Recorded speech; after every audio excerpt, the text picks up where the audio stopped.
Le régime iranien, on le rappelle, est habitué de ces exécutions. Le 16 décembre dernier, un homme déjà avait été pendu pour collaboration avec l'État hébreu. Pour en savoir plus, on va retrouver tout de suite en direct de Téhéran le correspondant de France 24, Siavosh Ghazi. Bonjour Siavosh. Siavosh, je le disais, le régime qui a donc annoncé avoir exécuté 4 personnes et selon le Téhéran, il s'agirait de saboteurs liés au Mossad israélien, hein. Absolument, des interviews, des aveux de ces 4 personnes, 3 hommes et une femme ont été diffusés par la télévision iranienne. Ils reconnaissent dans ces aveux télévisés qu'ils ont été contactés par le Mossad pour mener des opérations de déstabilisation, créer l'insécurité dans le pays. Comme vous l'avez dit, c'est pas la première fois que l'Iran exécute des personnes accusées d'espionnage pour Israël le 16 décembre, mais aussi de ces dernières années, il y a eu plusieurs exécutions d'Iraniens qui ont été accusés d'espionnage au profit d'Israël, notamment.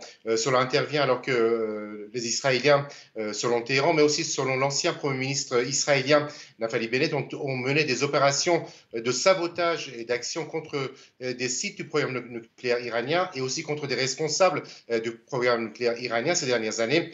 Donc c'est dans ce contexte, mais aussi dans le contexte de la guerre à Gaza, que ces pendaisons sont intervenues.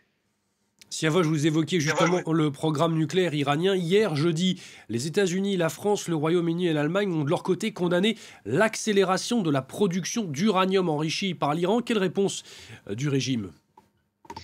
L'Iran rejette ces accusations en affirmant qu'il n'y avait rien de nouveau, mais selon le rapport de l'AIEA, il y a bien une accélération de l'enrichissement d'uranium à 60%.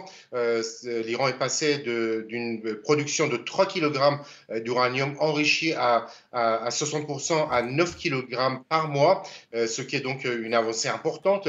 Cela permet à l'Iran d'augmenter son stock d'uranium hautement enrichi. Le seuil de 60% est proche du seuil militaire de 90% qui est utilisé généralement pour fabriquer l'arme atomique.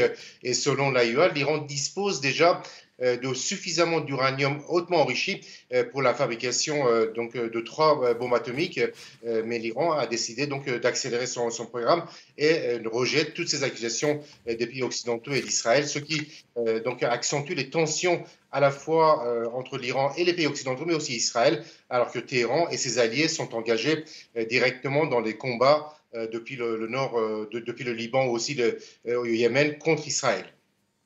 Merci beaucoup Siavosh pour toutes ces explications. Siavosh Ghazi, le correspondant de France 24 à Téhéran.